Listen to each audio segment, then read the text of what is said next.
오늘 하나님께서 우리에게 주신 말씀은 요한 2서 1장 4절부터 6절까지 말씀입니다. 한 목소리로 같이 읽겠습니다.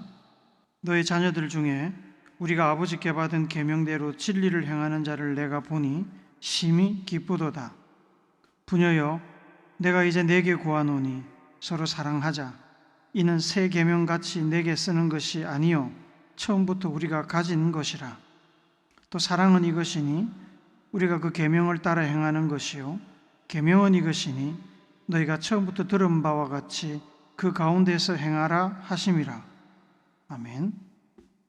아침에 동천을 걷고 있는데 외국인 청년 2명이 제 옆을 지나갔습니다. 밤새 일을 하고 퇴근하는 듯한 모습이었습니다. 두 사람은 걸어가고 있었던 것은 아닙니다. 둘 중에 한 사람은 전동 킥보드를 타고 있었고 다른 한 사람은 자전거를 타고 있었습니다. 속도를 맞춰서 나란히 대화를 나누며 제 곁을 지나가는데 두 사람은 굉장히 친해 보였습니다. 두 사람이 지나가고 난 뒤에 문득 이런 생각이 들었습니다. 밤새 일을 하고 퇴근하는 길이라면 굉장히 피곤할 것인데 전동 킥보드를 타고 가는 친구는 손가락만 까딱거리면 되니까 자전거 페달을 밟는 친구보다 편할 것입니다. 그런데 만약에 두 사람이 앞으로 계속 그렇게 살아간다면 나중에는 누가 더 건강한 노년이 될까요? 당장에는 전동 킥보드를 타고 다니는 것이 훨씬 편합니다. 그러나 계속 그렇게 전동 킥보드만 타고 다닌다면 몸은 편할지 몰라도 다리 근육을 사용하지 않아서 하체가 약해질 것입니다. 반면에 자전거를 타고 다니면 당장에는 좀 불편하고 피곤하겠지만 다리를 계속 사용하니까 운동이 되고 근육이 강화될 것입니다. 40대를 지나면 우리 몸에서는 자연스럽게 근육이 퇴화한다고 합니다. 근육 운동을 하지 않으면 날마다 근육 손실이 생겨서 노년에 자기 몸 가누는 것도 힘들 만큼 몸이 약해질 수도 있다고 합니다. 그래서 아직 젊을 때 몸을 좀 강하게 움직여서 근육을 키울 수 있을 때 근육 손실을 대비해서 근육 운동을 많이 하는 것이 노년에 건강하게 살 수 있는 비결이라고 합니다. 그런데 이 사실에는 영적인 교훈이 들어 있습니다. 우리 몸이 건강하게 살기 위해서 근육이 필요하듯 우리의 영적인 삶, 신앙도 건강한 상태를 유지하기 위해서 영적인 근육이 필요합니다. 몸을 계속 움직이고 운동을 해야 근육이 생기고 강화되듯이 우리의 신앙도 계속 움직이고 운동을 해야 신앙 근육을 생성시키고 강화할 수 있습니다.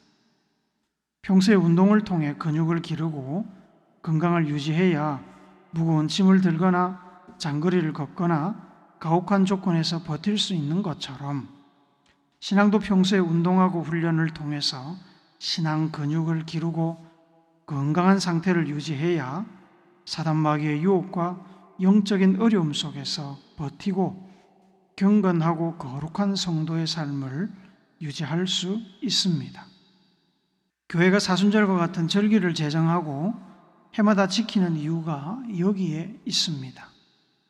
지난 수요일부터 우리는 사순절 절기에 들어갔습니다. 부활절 전 주일을 제외한 40일 동안의 기간을 사순절이라고 부릅니다. 그 첫날이 수요일 곧 제의 수요일입니다.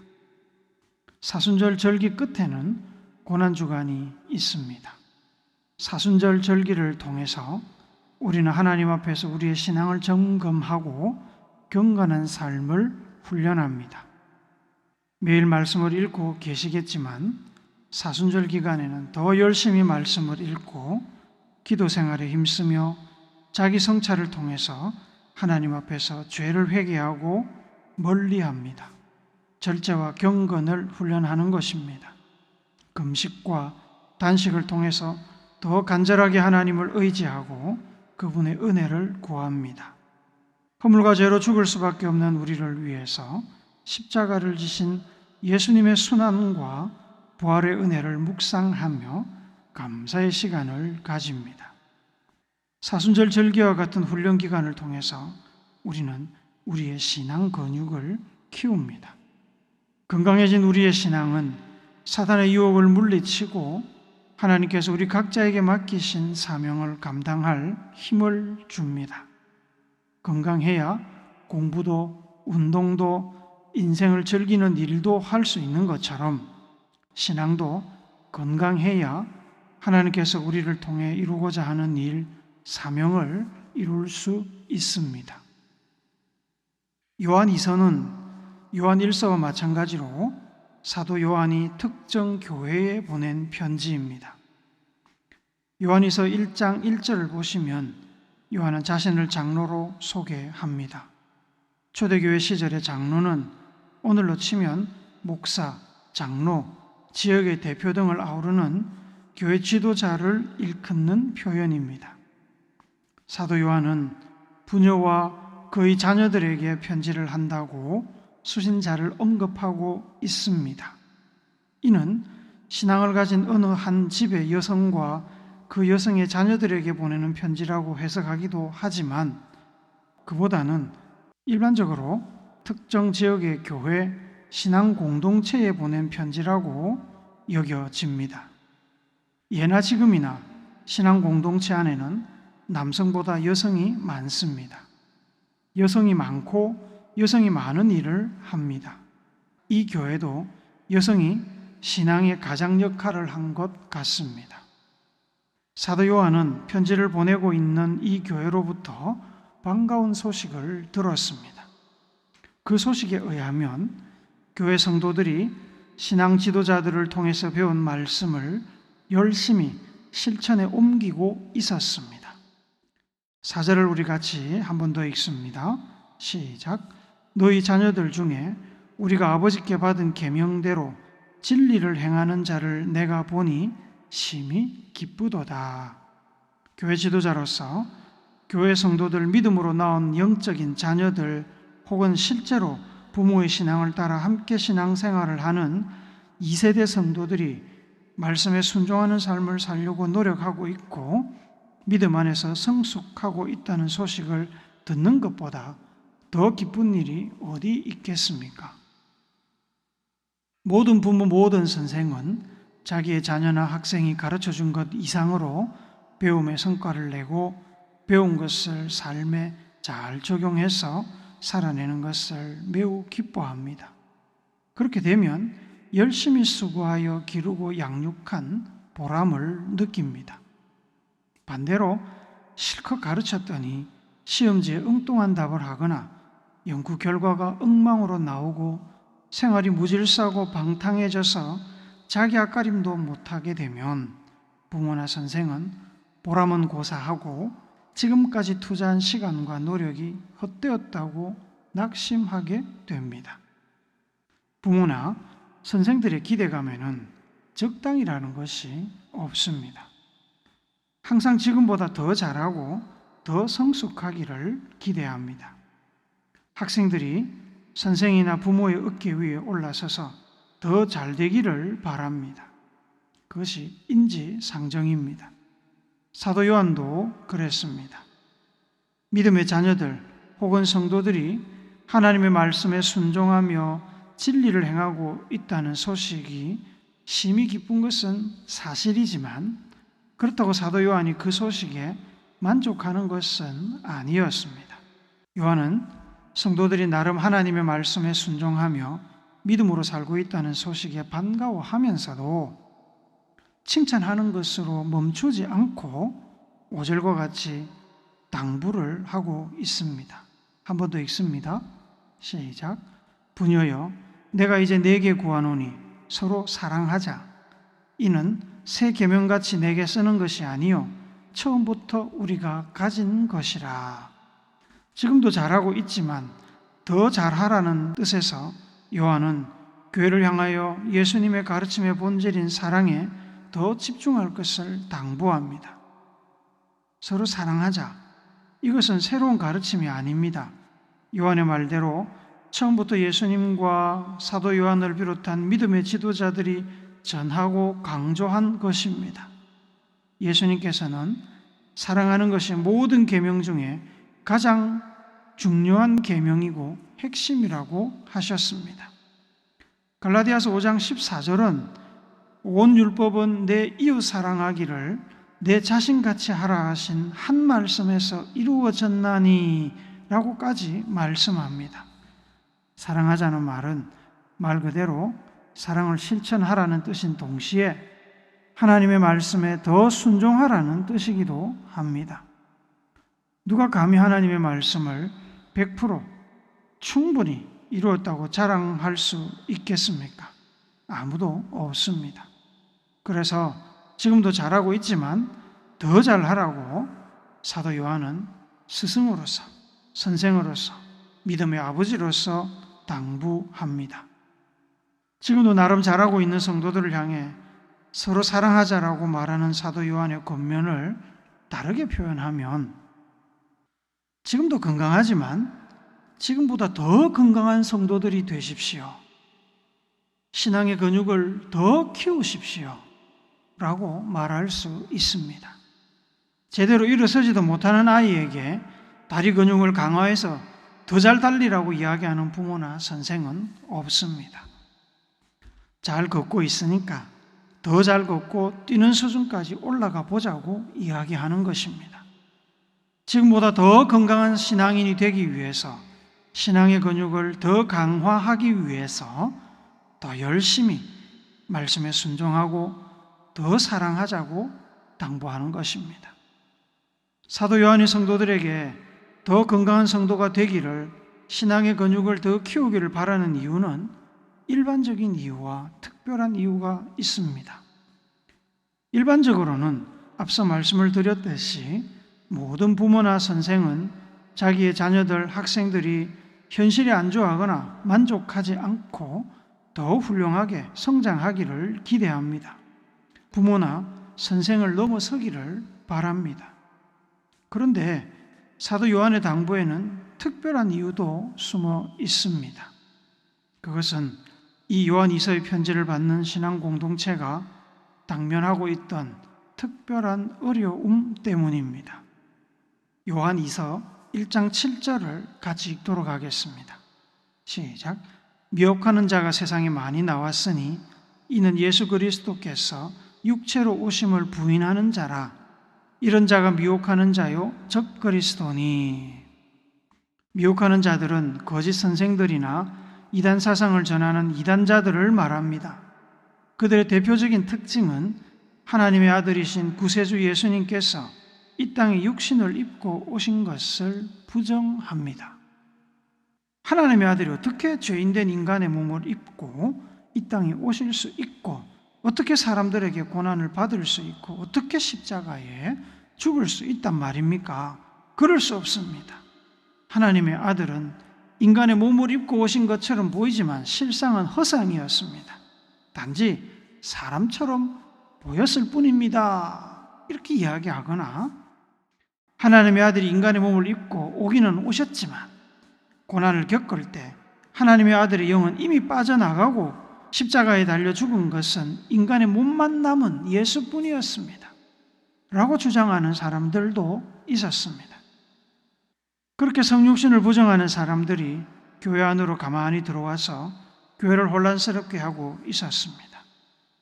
그래서 사도 요한은 그런 사람들에게는 집으로 들이거나 인사하는 것조차도 금지하였습니다. 그런 주장 자체만으로도 혼란을 겪는 성도들이 있었고, 그런 거짓 선생들이 신앙 공동체 안으로 들어오는 것을 제대로 분별하지 못하고 받아들여서 신앙 공동체 전체가 큰 어려움에 휩싸이기도 했습니다. 당시에는 사도들뿐만 아니라 많은 전도자들이 여러 지역을, 교회를 순회하며 하나님의 말씀을 전했습니다.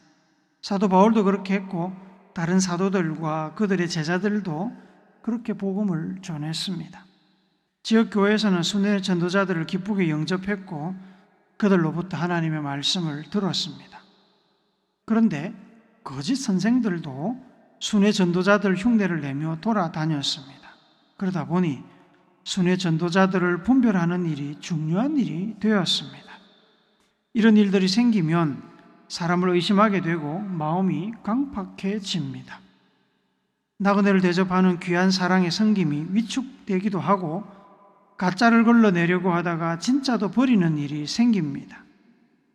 실제로 진짜 복음 전도자들을 내치는 일도 많이 있었습니다. 사랑의 섬김이 위축되지 않고 가짜와 진짜를 분별하는 분별력을 키우려면 성도들이 깨어 있어야 했습니다. 그래서 사도 요한은 성도들에게 지금도 잘하고 있지만 더 열심히 서로 사랑하자라고 당부하는 것입니다. 하나님의 말씀에 더 열심히 순종하며 하나님과 친밀한 관계 안에서 더 건강한 성도가 되십시오.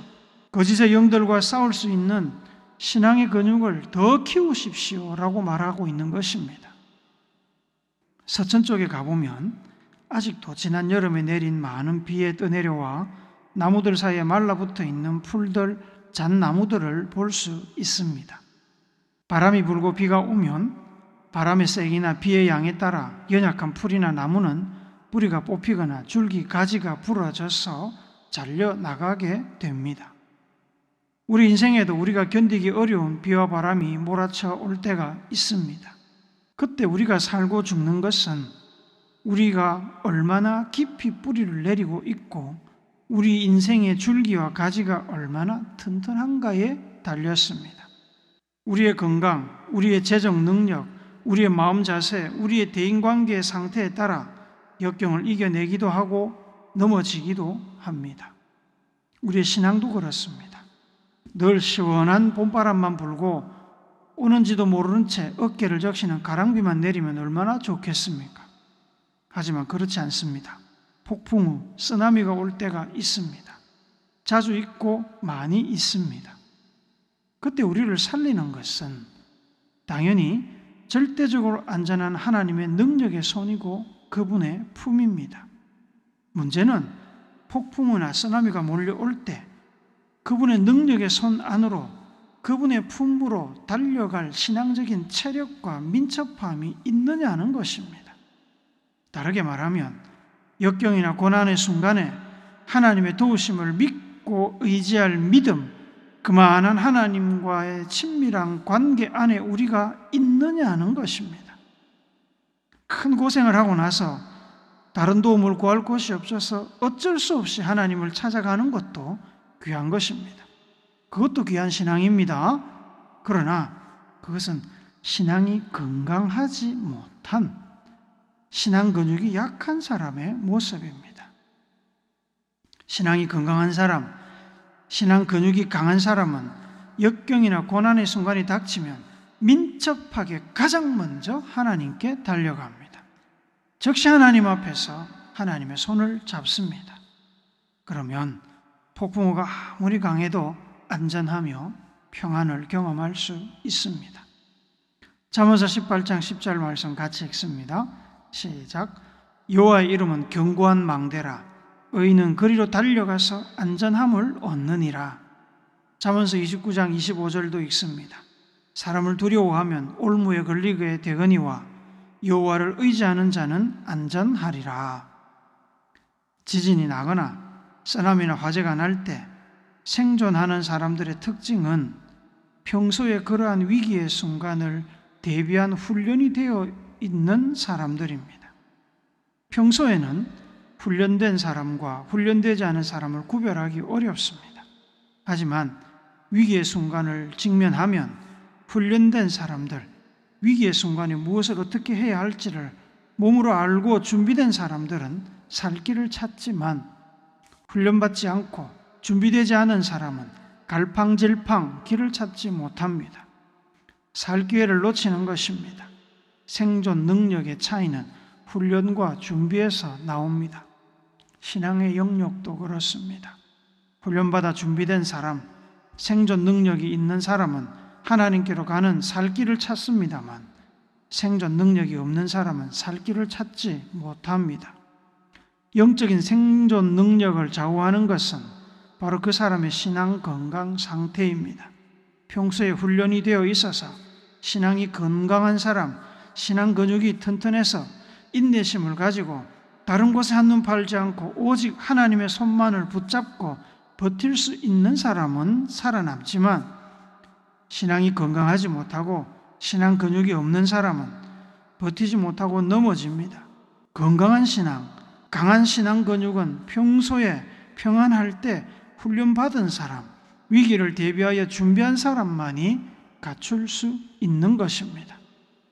우리 몸의 건강과 근육도 그렇습니다. 어느 날 갑자기 저절로 생기지 않습니다. 그래서 우리는 돈을 내면서 헬스장에서 근육 운동, 유산소 운동을 합니다. 우리 신앙의 근육을 키우기 위해서도 매일 운동해야 합니다. 매일의 말씀 묵상, 규칙적인 기도 생활, 금식과 같은 특별한 심화 훈련, 공예배 참석, 성령의 임재 연습, 헌금 생활, 신앙 도서 읽기, 선교 참여, 이웃에 대한 섬김과 사랑 등을 통해서 우리의 신앙은 건강해지고 신앙 근육은 성장합니다. 사랑하는 우물교 성도 여러분, 여러분의 신앙은 건강하십니까? 사도 요한은 나름 말씀대로 살고 있는 성도들을 향해 서로 사랑하자라고 한 번 더 권면합니다. 신앙을 더 건강하게, 신앙 근육을 키우기를 주문하고 있습니다. 지금보다 더 건강하고 성숙한 성도들이 되라는 요청입니다. 그렇게 신앙을 건강하게 키워야 그들에게 닥친 위기, 내적으로는 이단들의 공격과 외적으로는 성도들에게 가해지는 박해를 견디며 믿음을 지킬 수 있었기 때문입니다. 오늘 우리가 살고 있는 세상도 그때와 크게 다르지 않습니다. 우리의 믿음을 흔드는 유혹과 공격들이 과거 초대교회 때보다 더하면 더하지 전혀 덜하지 않습니다. 감당할 수 없는 고난과 어려움이 올 때 넘어지지 않고 신앙을 지키고 길을 잃지 않고 예수님께서 인도하시는 인생길을 걸어가고자 한다면 훈련을 통해 신앙 근육을 더 키워야 합니다. 날마다 더 건강한 신앙인 되기를 힘쓰는 우리 모두가 되기를 죽기까지 순종하셔서 건강한 신앙의 본을 보이신 예수님의 거룩하신 이름으로 축복합니다. 아멘.